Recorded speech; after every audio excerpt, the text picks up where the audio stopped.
कहानी की शुरुआत होती है गिलबर्ट नाम के एक आदमी से जो कोर्ट में सुनवाई के लिए आया था। उसने बैंक्स के चेक्स का फ्रॉड किया था जिस वजह से उसे 18 महीने की जेल की सजा सुनाई गई। गिलबर्ट जेल में कैद हो गया मगर सिर्फ 6 महीने बाद वो जेल से फरार होकर कनाडा की सरहद पार कर गया। कनाडा पहुंचकर उसने आइसक्रीम बेचने की नौकरी ढूंढी मगर इससे पहले उसे अपना आइडेंटिटी कार्ड दिखाना होगा। लेकिन गिलबर्ट के पास तो ऐसा कोई कार्ड था ही नहीं, तो वो निराश होकर वहाँ से चल पड़ा। तभी रास्ते में उसे एक भिखारी दिखाई दिया। गिलबर्ट ने उस भिखारी से $22 के बदले उसका आइडेंटिटी कार्ड खरीद लिया। अब से उसका नाम रॉबर्ट हो गया और उसने जाकर आइसक्रीम वाले को अपनी आईडी दे दी। फिर शाम को वो एक धर्मशाला में पहुंचा जहां दूर दराज से आए लोगों को रहने की जगह दी जाती थी। काफी बार दरवाजा खटखटाने के बाद एंड्रिया नाम की एक लड़की ने दरवाजा खोला और उस रात गिलबर्ट वहीं ठहर गया। फिर अगली सुबह उसने आइसक्रीम बेचने का काम शुरू कर दिया और वो पैसे कमाने लगा। मगर शायद उसकी किस्मत ही खराब थी क्योंकि जल्द ही आइसक्रीम कंपनी कंगाल हो गई।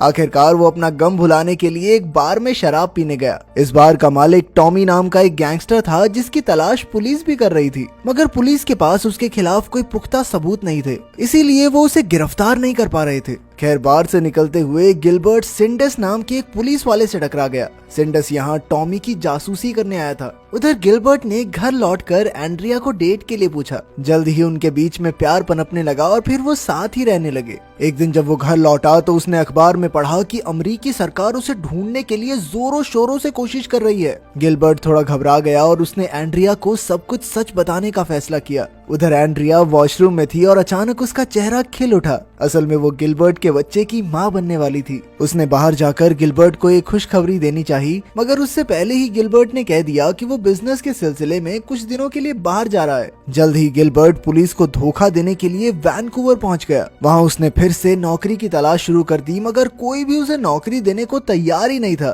तभी अचानक सड़क पर उसने 2 आदमियों को एक ट्रक में से पैसे निकालकर बैंक में ले जाते देखा। यहाँ से उसके दिमाग की बत्ती जली और जल्द ही उसे एंड्रिया के प्रेग्नेंट होने की खबर भी मिली, लेकिन इससे उसका इरादा और पक्का हो गया। अब गिलबर्ट तुरंत बैंक में घुस आया और उसने चारों ओर नजर दौड़ाकर हर चीज को ध्यान से देखा। इसके बाद वो एक दुकान में घुसा और खुद को एक्टर बताकर कुछ भेस बदलने के कपड़े खरीदने लगा। कुछ ही देर में वो सिक्योरिटी गार्ड का भेस बनाकर बैंक में घुस आया और बैंक मैनेजर से मिलकर वहाँ की सिक्योरिटी की जांच करने लगा। इसके बाद वो कैमरा सर्वर रूम में भी गया और सारी जानकारी इकट्ठा कर ली। साथ ही उसने सिलिकॉन स्किन से चेहरा बदलने की कला भी सीखी और वहाँ से एक सिलिकॉन की नाक चुरा ली। आखिरकार वो चोरी के दिन भेस बदलकर बैंक में अपनी पहली चोरी करने पहुंचा। उसने जेसिका की टेबल पर जाकर एक कागज दिया जिस पर लिखा था कि चिल्लाना मत। फिर उसने अपनी जेब में छुपी हुई बंदूक दिखाकर जेसिका को सारे पैसे निकालने का हुक्म दिया। जेसिका ने डरते हुए सारे पैसे दे दिए मगर अब गिलबर्ट के पास इन पैसों को रखने की जगह नहीं थी। तब जेसिका ने अपने पर्स में पैसे डालकर उसे दे दिए।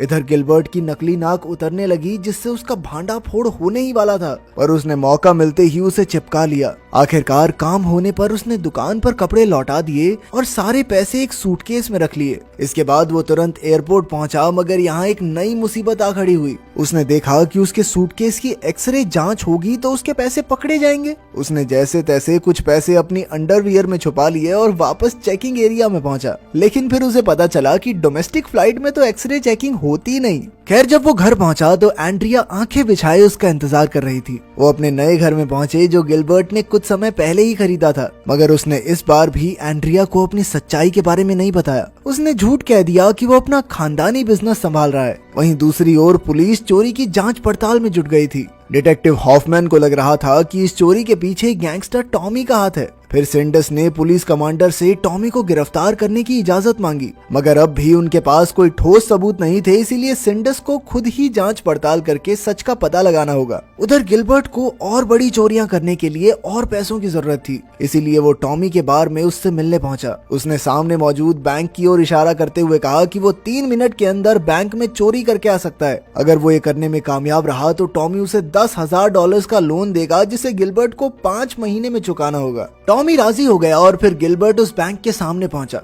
कुछ ही पलों में वो वर्कर का भेष बनाकर बैंक में घुस गया और महज 3 मिनट बाद वो पैसे लेकर बार के पिछले दरवाजे से अंदर घुसा। उसे देखकर टॉमी के तो होश ही उड़ गए थे। धीरे धीरे वो इसी तरह भेस बदल कर बड़ी बड़ी चोरियां करने लगा। चोरी के बाद वो हमेशा डोमेस्टिक फ्लाइट से दूसरे शहर भाग जाता था ताकि वो पकड़ा न जाए। इसी वजह से गिलबर्ट फ्लाइंग बैंडेट के नाम से मशहूर हो गया। अब तक वो लगभग 36 बैंक लूट चुका था और जल्द ही वो इतना अमीर हो गया कि उसने कई सारी महंगी गाड़ियां और घड़ियां खरीद ली। इसके अलावा वो बाकी के पैसे अपनी तिजोरी में संभाल कर रखता था। जल्द ही वो अमीरों के साथ उठने बैठने लगा। जब उसने टॉमी का कर्ज उतार दिया तो टॉमी ने उसे ज्वेलरी स्टोर को लूटने का ऑफर दिया। वहीं दूसरी ओर सिंडस अब भी हाथ धोकर टॉमी को पकड़ने की कोशिश में लगा हुआ था। उसने इस ऑपरेशन का नाम प्रोजेक्ट कैफे रखा। अब उसकी टीम टॉमी की हर एक हरकत पर नजर रखने लगी कि वो कब किससे मिलता है। तब सिंडस ने सबसे पहले टॉमी के खास गुंडों बिशप और डेव को पकड़ने का प्लान बनाया। साथ ही उनके पास गिलबर्ट की भी तस्वीरें थी, पर वो ये नहीं जानते थे कि आखिर वो कौन है।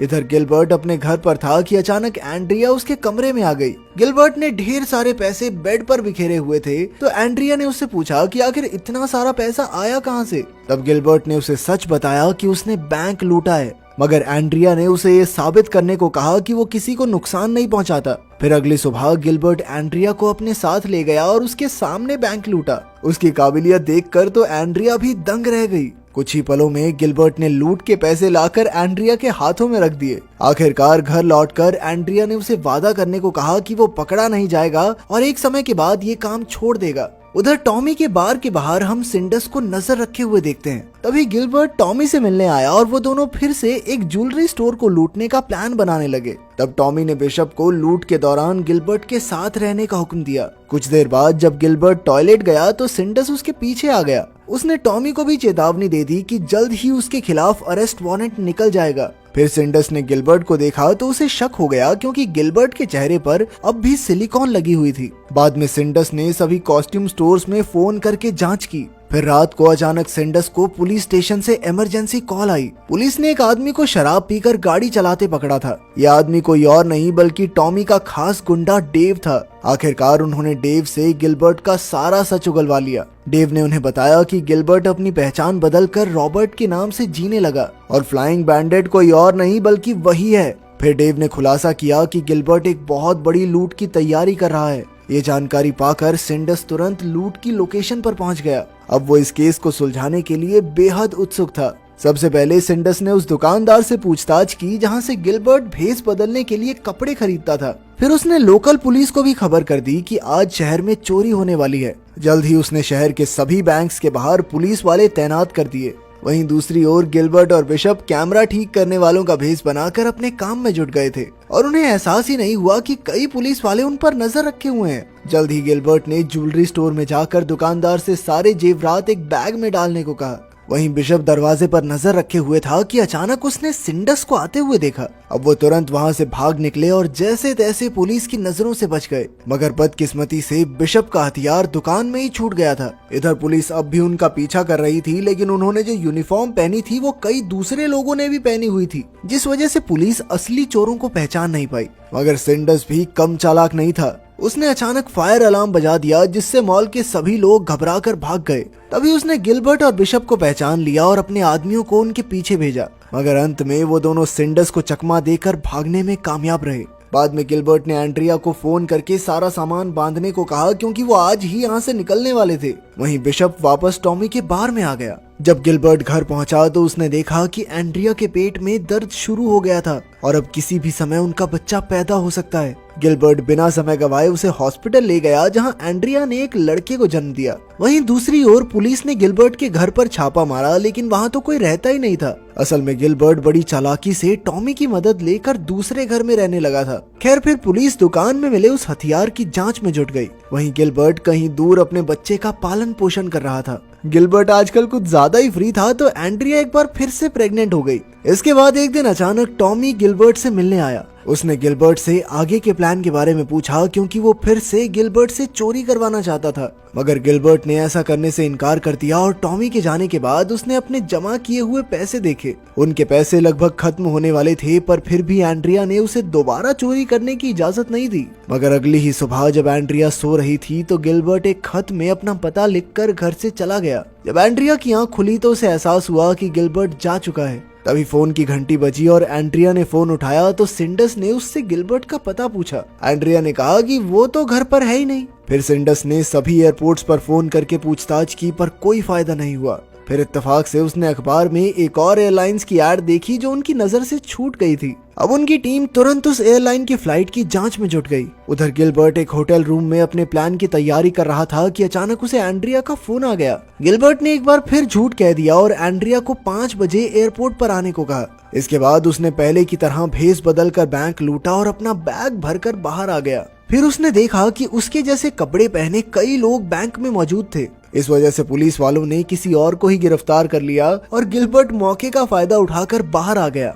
उसने टैक्सी को आवाज दी मगर वहाँ कोई टैक्सी थी ही नहीं। असल में पुलिस ने सभी टैक्सीज को दूसरे इलाके में भेज दिया था। तभी गिलबर्ट की नजर एक ऑन सेल कार पर पड़ी और वो गाड़ी खरीद कर निकल पड़ा। जल्द ही सिंडस ने बैंक में पहुंचकर सबको गिलबर्ट की तस्वीर दिखाई। तब एक पुलिस वाले ने कहा कि उसने गिलबर्ट को गाड़ी में भागते हुए देखा था। उधर गिलबर्ट एयरपोर्ट पर चेकिंग करवा के आगे बढ़ गया मगर तब तक एयरपोर्ट पर गिलबर्ट के फरार होने की खबर पहुंच चुकी थी। एयरपोर्ट वालों ने तुरंत सिंडस को खबर कर दी और सिंडस ने उन्हें गिलबर्ट की फ्लाइट को रोकने को कहा। पर हॉफमैन ने कहा कि इससे बढ़िया ये है कि वो फ्लाइट लैंड होते ही उसे पकड़ लें। इसके बाद वो दोनों हेलीकॉप्टर से गिलबर्ट का पीछा करने लगे। उधर जब गिलबर्ट फ्लाइट से बाहर आया तो एंड्रिया उसे लेने आई। तभी अचानक पुलिस की गाड़ियों ने उन्हें चारों ओर से घेर लिया। जल्द ही गिलबर्ट को गिरफ्तार कर लिया गया और सिंडस ने उससे पूछताछ की। एंड्रिया को गिलबर्ट पर बहुत गुस्सा आ रहा था क्योंकि उसने मना करने के बावजूद भी चोरी की और जब उसे पता चला कि वो तो गिलबर्ट का असली नाम भी नहीं जानती तो उसने उससे तलाक ले लिया।